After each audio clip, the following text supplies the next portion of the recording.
다음 발표는요. 문화 다양성 가치 확산을 위한 미디어 소통의 필요성에 대해 얘기해 주실 두 분을 모셨는데요.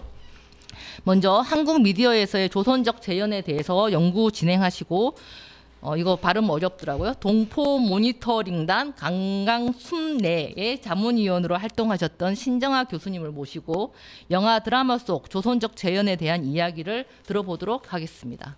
네, 안녕하세요. 저는 하신대에서 디지털 영상 문화를 가르치고 콘텐츠를 제작하고 있는 신정아라고 합니다. 네, 발음은 좀 어렵지만 강강순례는 2015년에 그 신경림 의원실 후원으로 저희가 미디어 모니터링단을 만들었었어요. 중국 동포분들과 대림동에서 활동했던 조직의 이름이고요. 그 덕분에 저도 방송 작가로 출발해서 미디어 활동을 오랫동안 했지만 대림동과 중국 동포분들 사이에 미디어 전문가들이 많다라는 것을 알았고 연구를 시작하게 됐습니다. 오늘 제 발표는 저희 한국 영화 그리고 드라마 속의 재현의 문제점을 낙인과 혐오 그리고 배제라는 세 가지 키워드로 말씀드리고자 합니다. 낙인은 우선 중국 동포 그리고 조선족이라고 불리우는 이분들을 처음 모셔올 때 초대할 때 정치적인 문제들과 비자의 어떤 그 환경으로 우리 사회가 이분들에 대해서 어떤 낙인 효과 노동의 조건과 그들의 직업으로 인해서 갖게 된 차별적인 시선, 그리고 그분들이 우리와 함께 생활하면서 갖게 된 미디어 문화로 인해서 갖게 된 혐오 문화, 그리고 그로 인해서 자연스럽게 범죄자라든지 또는 폭력적인 모성 재현으로 갖게 되는 배제의 시선을 설명을 드리고자 합니다. 제가 연구를 진행한 내용을 요약해서 말씀을 드리고자 해요. 그래서 남성 조선족과 여성 조선족 재현의 조금 양상이 조금 다른데 가장 대표적인 것은 모두가 알고 계시는 2010년 나홍진 감독의 황해를 기준으로 해서 아주 기점이 되어서 클리셰를 형성하게 됩니다. 이후에 신세계나 공모자들 그리고 여기에 소개되지 않은 차이나블루나 차이나타운과 같은 영화들에서 조선족 남성은 잔혹한 범죄자 이미지로 재현되고 2010년 이후에 한국 영화의 범죄자에서 남성 조선족은 당연한 캐릭터로 인식되고 그렇게 재현되고 있습니다. 그렇지만 영화가 영화에서 그치는 현실과 영화가 영화에서 그치지 않는다는 현실은 이미 우리의 삶 속에 많이 깊이 들어와 있죠. 개그 콘서트 황해가 2010년에 개봉을 했었고요. 개그 콘서트가 2013년에 시작을 했습니다. 아시겠지만 여기서 시작된 황해 코너는 조선족의 재현을 희화화시키면서 범죄 문제를 희화화시키고 사기꾼 그리고 아둔한 어떤 우리의 타자로서 조선족을 굉장히 더 웃음거리로 만들게 되었고, 이뿐만 아니라 황해는 개그 이수지 씨가 출연하는 공연물로 전국을 돌아다니는 콘서트로 제작되기도 했습니다. 그리고 조석 씨의 웹툰으로 유명한 마음의 소리가 최근에 드라마로 제작됐는데 네이버 TV와 유튜브가 KBS가 동시에 제작한 드라마 10화에서 역시 이수지 씨가 보이스피싱을 재현하는 장면에서 개그 콘서트 재현 장면보다 훨씬 더 강력한 언어와 대화로 조선족의 보이스피싱 장면을 재현합니다. 여전히 우리 사회는 오래전에 낙인을 찍었던 효과를 재현하고 반복하고 재생산을 하고 있는 거죠. 그래서 영화로부터 시작됐던 것이 드라마로 옮겨 붙기 시작한 것은 바로 OCN이 범죄 장르물로 인기를 얻고 상업화에 성공하기 시작한 때였고요. 그게 바로 처용을 시작으로 해서 나쁜 녀석들, 듀얼이라든지요. 뒤에 좀 중복이 됐었는데 블랙이나 최근에 이서진 씨가 나와서 잔혹한 범죄 드라마로 인기를 화제가 되었던 트랩까지 모두 사이코패스와 인체 장사꾼 그리고 연쇄살인마 전혀 이해할 수 없는 우리 사회에서 공존할 수 없고 반드시 제거되어야 할 대상으로서 조선족 남성이 계속해서 확대 재생산되고 있습니다. 여성의 경우는 좀 다른데요. 이주 초기에는 동남아시아에서 이주해 오신 결혼 이주 여성처럼 연민과 보호의 대상으로 재현됩니다. 그래서 순응하고 농촌에서 적응하면 착한 며느리로 재현되고 갈등하고 거기에서 문제를 일으키면 추방되는 존재로 재현됩니다. 그러다가 이제 황해의 영향을 받아서 드라마에도 여성들이 범죄, 사기꾼이나 불륜녀, 브로커로 등장하기 시작하는데 장르 드라마 속에서는 이제 애인 있어요나 불어라 미풍아처럼 인기 드라마 속 여성들이 조금씩 사기꾼이나 불륜 그리고 브로커로 등장하게 됩니다. 본격적으로 영화 2016 위싱이에서 공효진 씨가 등장하는 그 조선족 엄마의 이 캐릭터가 한국인 엄마의 캐릭터와 대치되면서 한국인 엄마는 자기도 살고 아이도 살고 조선족 엄마는 아이도 잃고 자신도 죽음을 맞이하는 아주 대립적인 비극과 그리고 환한 엔딩 장면을 그대로 재현한 영화 장면을 미스트리스라는 OCN의 리메이크 드라마에서 그대로 재현됩니다. 여기서도 한국인 엄마 한가인은 아이도 찾고 자신의 일상을 찾지만 조선족 엄마는 감옥에 갇히고 아이는 죽습니다. 여전히 그 프레임에서 배제되고 범죄의 주체로서 그리고 모성을 실천하기 위해서 온갖 폭력적인 재현을 하는 주체로 여성을 사용하고 조선족 여성을 이미지 재현하고 있습니다. 중간에 나오고 있는 악녀의 경우는 살아남지만 프레임 안에서 유일하게 살아남는 여성 조선족이지만 살인킬러, 살인병기로 살아남기 때문에 이 세계 안에서 정상적으로 살아갈 수 없는 존재입니다. 결과적으로 최근에 개봉을 해서 굉장한 실패를 거두었던 영화 우상의 천우희 씨가 등장했던 그 조선족 캐릭터는 임신한 상태의 조선족 여성이 가스 폭발 테러로 자살을 하고 한국인을 죽이는 살인 캐릭터로 묘사됩니다.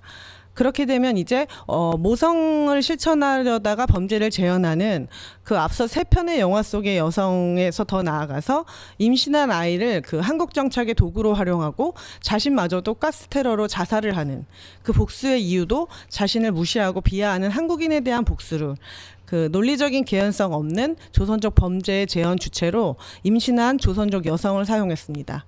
이 부분에 대한 이수진 감독의 이야기를 저는 꼭 들어보고 싶다는 생각을 했었고요.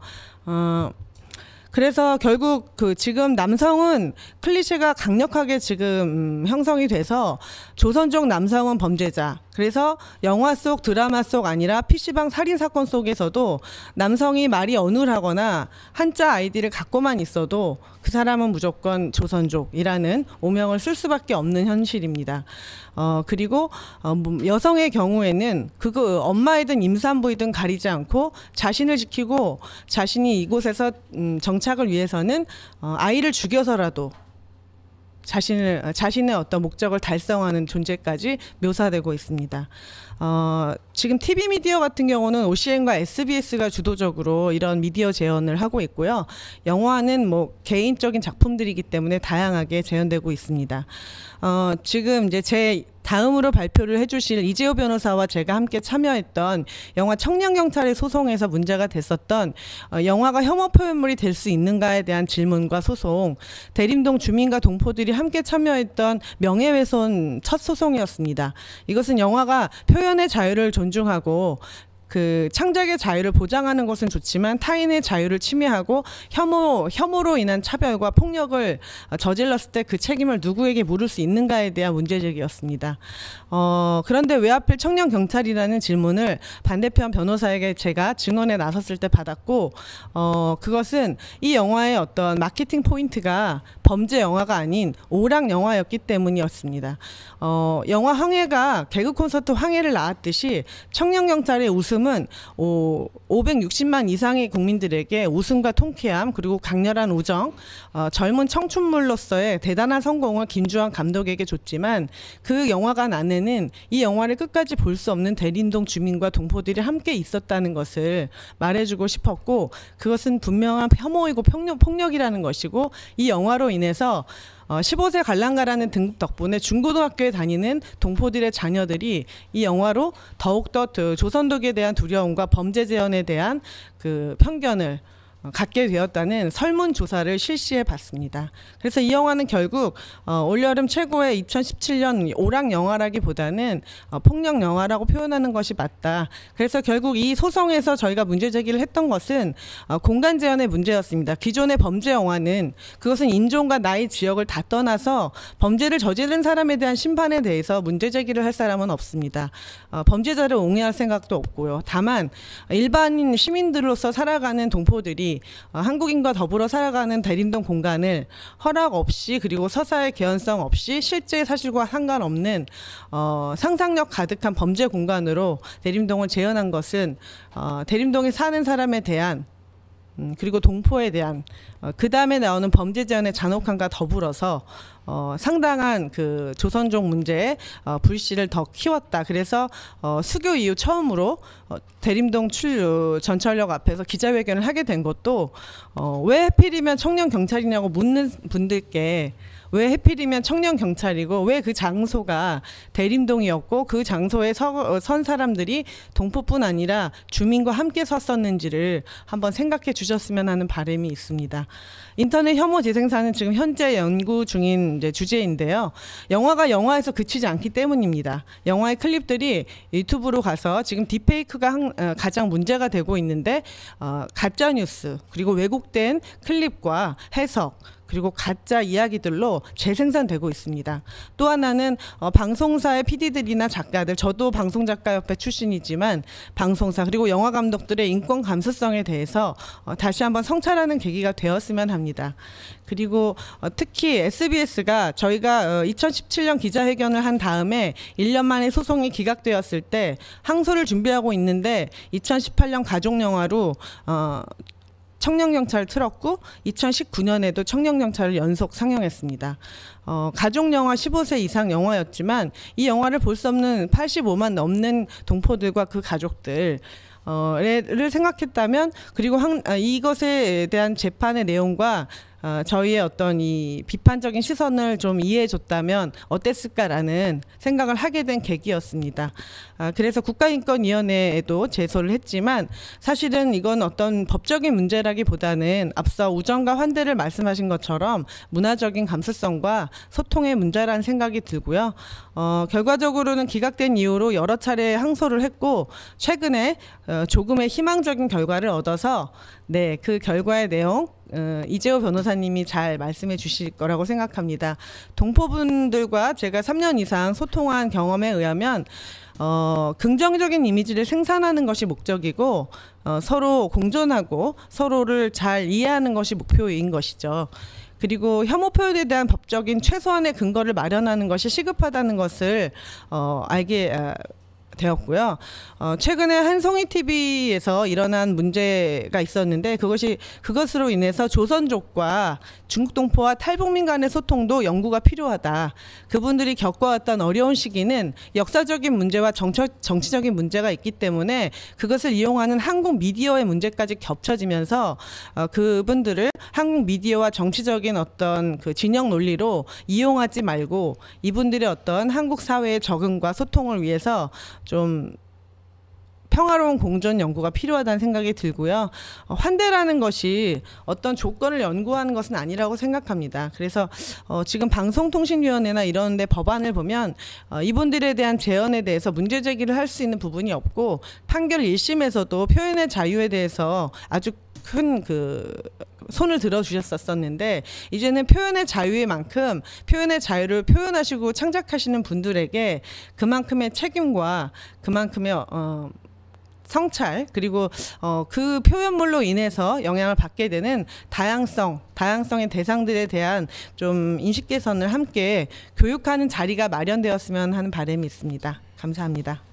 네, 신정아 교수님 이야기 통해서 현재 미디어에서 한민족 또는 우리라고 여겨지지 않는 지역 구성원들이 어떻게 재현되고 있는지 알아볼 수 있었습니다.